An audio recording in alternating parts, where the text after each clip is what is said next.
नमस्कार, मेरा नाम है नॉलेज पांडे और आज हम बात करेंगे न्यू निधि अमेंडमेंट रूल 2022 के बारे में।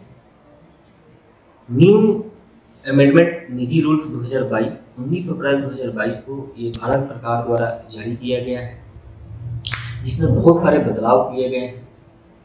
तो आइए जानते हैं एक एक करके कि ऐसा क्या बदलाव हुआ है। तो पहला बदलाव ये हुआ है कि आप कोई भी निधि कंपनी अगर आप बनाएंगे तो निधि कंपनी का जो नेट ऑन फंड रखना है वो मिनिमम 10 लाख रुपए होने चाहिए। और कंपनी रजिस्टर्ड होने के बाद हम क्या करते थे, हमारे को पहले क्या होता था, पूरे फर्स्ट फाइनेंशियल ईयर का टाइम मिलता था। जैसा कि मानते हैं कि अभी अप्रैल का महीना चल रहा है, अप्रैल में अगर कोई कंपनी बनती थी पहले, या जून में बने या मई में बने, तो उसका जो फर्स्ट फाइनेंशियल ईयर होता था, तो फर्स्ट फाइनेंशियल ईयर जैसे एंड होता था उसके बाद 90 डेज का टाइम मिलता था एनडीएच 1 फॉर्म फाइल करने के लिए। तो एनडीएच 1 फॉर्म फाइल में क्या किया जाता था कि जिस कंपनी का नेट ऑन फंड 5 लाख रुपए से स्टार्ट किया गया होता था, 5 लाख से कंपनी जो भी बनी हुई होती थी उसका कैपिटल बढ़ा करके 10 लाख करना होता था, 200 मेंबर पूरे करने होते थे, और ये सारी चीजें एनडीएच 1 में फाइल करके गवर्नमेंट को सूचित किया जाता था। लेकिन अब इन सारे फॉर्म को दरकिनार कर दिया गया है।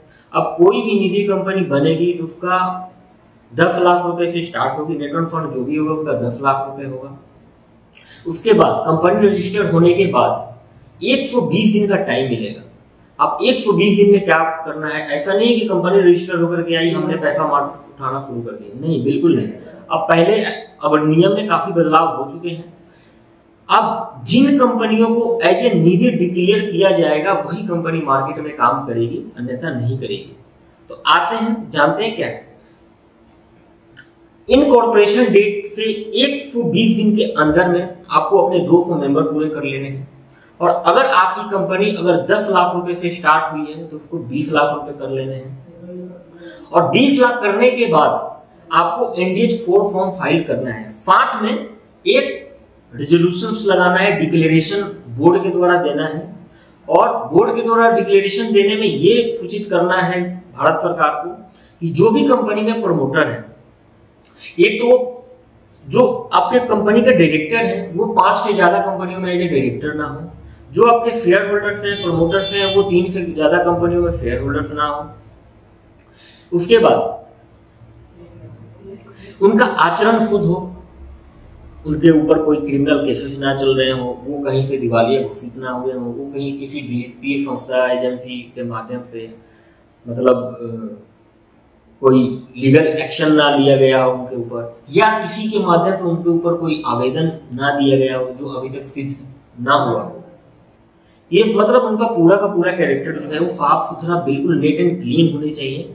इसके साथ में आप एनडीएच 4 फॉर्म फाइल करेंगे। एनडीएच 4 फॉर्म फाइल करने के 45 दिनों के भीतर आपको रिप्लाई भारत सरकार द्वारा प्राप्त हो जाएगा।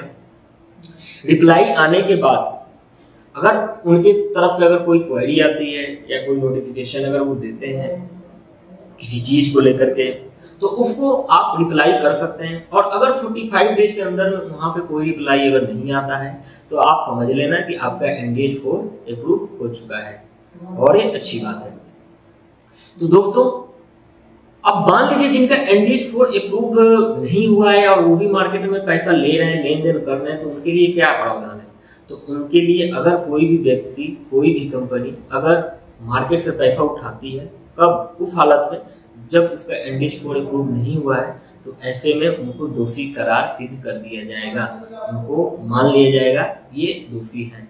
तो इन सब चीजों का विशेष आपको ध्यान देना है। टाइम पीरियड 120 दिन का है। प्रमोटर का कैरेक्टर जो है वो बिल्कुल आचरण शुद्ध होना चाहिए। ये सारी चीजें करने के बाद, अप्रूवल मिलने के बाद फिर आपका IMC-20A फॉर्म जो है वो सबमिट होगा। उसके बाद है, बहुत सारी कंपनियां क्या करती है कि रजिस्टर कहीं और होती है, काम कहीं और होती है, तो ऐसे लोगों के लिए भी बहुत सख्त सरकार हो रखी है। ऐसे कंपनियों को 6 महीने के अंदर में बंद करने का भी ऐसा प्रावधान आया है। अब बात कर लेते हैं डिपॉजिट सेंटर, कलेक्शन सेंटर की।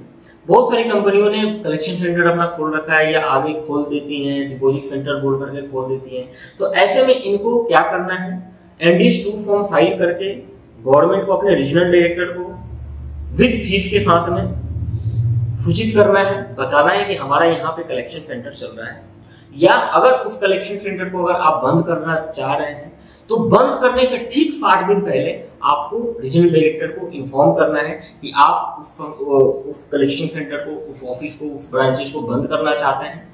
और साथ में एक डिक्लेरेशन आपको ये भी अटैच करना पड़ेगा कि वहाँ की देनदारी जो है, वहाँ का जो भी लोग हैं, वहाँ जो भी वहाँ की लेन देन है, डिपॉजिट आपने जो लिया हुआ है उसको कैसे आपने पे किया है, आपने अपने लोन की कैसे रिकवरी की हुई है, तो इन सारी चीज़ों को का विवरण आपको गवर्नमेंट उसके NDS 2 फॉर्म में सबमिट करना है विद फीस। अब बात कर लेते हैं, जब आप NDS 2 अपना फॉर्म फाइल करेंगे उसके 30 दिनों के भीतर वहां से रिप्लाई आपका आ जाएगा। जब आपका वो NDS 2 एप्लीकेशन अप्रूव जब हो जाएगा उसके बाद आप क्या करेंगे, NDS 5 एक नया फॉर्म इसमें ऐड हुआ है NDS 5, उसके माध्यम से आप क्या करेंगे कि अपने जन भाषा में, यानी वहाँ पे जो भी लोग हैं, जो भी वहाँ की न्यूज एजेंसियां हैं, वहाँ पे अपने जन भाषा, जो भी वहाँ के लोकल भाषाएं बोली जाती है, उस भाषा में आप सारे लोगों को सूचित करेंगे कि यहाँ का ये जो ऑफिस है हम बंद कर रहे हैं, और एप्लीकेशन का फॉर्मेट के साथ में अटैच किया गया है। उस एप्लीकेशन के साथ में आपको देना है कि हमारा निवेदन संख्या ये था, डायरेक्टर के द्वारा अप्रूव कर दिया गया है, अप्रूवल डेट उसमें मेंशन कर देना है, ये शाखाएं बंद हो रही है, और ये आपको अपने नोटिस बोर्ड में भी लगाना है। साथ ही साथ आपका जो भी ब्रांच जहां भी अगर चल रहा है, दूसरे जगह पे जो भी कलेक्शन सेंटर आपने खोला है, वहां के भी नोटिस बोर्ड में इन सारी चीजों को मेंशन करना है दोस्तों। तो उम्मीद करता हूं कि आपको ये सारी चीजें समझ में आ गई होगी, और अगर कोई भी क्वेरी आपकी आती है, कोई भी अगर दिक्कत परेशानी कहीं भी हो तो नीचे नंबर चल रहा होगा, शो हो रहा होगा, उस पर आप कॉल हमारे को कर सकते हैं, बिल्कुल पूछ सकते हैं, हम हमेशा आपके साथ खड़े हैं। और ये जो गैजेट आया है, जो भी नोटिफिकेशन गवर्नमेंट की तरफ से अमेंडमेंट रूल 2022 आया है, मैं इसको नीचे डिस्क्रिप्शन में लिंक दे दिया हूं, आप वहां से भी डाउनलोड कर सकते हैं, या MCA कर सकते हैं, या MCA के साइट पे भी आप जाकर के चेक कर सकते हैं। तो उम्मीद करता हूं आपको ये वीडियो पसंद आई होगी, अगर पसंद आई होगी तो सब्सक्राइब जरूर कर लेना, क्योंकि इस चैनल पे आपको सिर्फ और सिर्फ लीगल जानकारी ही नहीं, बिजनेस को कैसे मैनेज करना है, बिजनेस को कैसे आगे बढ़ाएं से लेकर के ऑफिस को कैसे मैनेज करना है, कंटेंट कैसे बनाने हैं, प्रोफाइल कैसे क्रिएट करनी है, कंपनी की पॉलिसी कैसे बनानी है, HR का रूल कैसे क्रिएट करना है, हर चीज़ के बारे में हम जानकारी यहाँ पे मुहैया कराएंगे। और सिर्फ निधि बिजनेस को लेकर के ही मुहैया नहीं कराएंगे, हम यहाँ पे हर बिजनेस से रिलेटेड, कोई भी बिजनेस आप स्टार्ट करना चाहते हैं तो हर बिजनेस को से रिलेटेड हम यहाँ पे जानकारी आपको उपलब्ध कराएंगे। साथ ही साथ फ्री ऑफ कॉस्ट ट्रेनिंग भी हम उपलब्ध यहाँ पे कराएंगे, जिससे आप अपने बिजनेस को अच्छे तरीके से मैनेज कर सकते हैं। आदि धन्यवाद।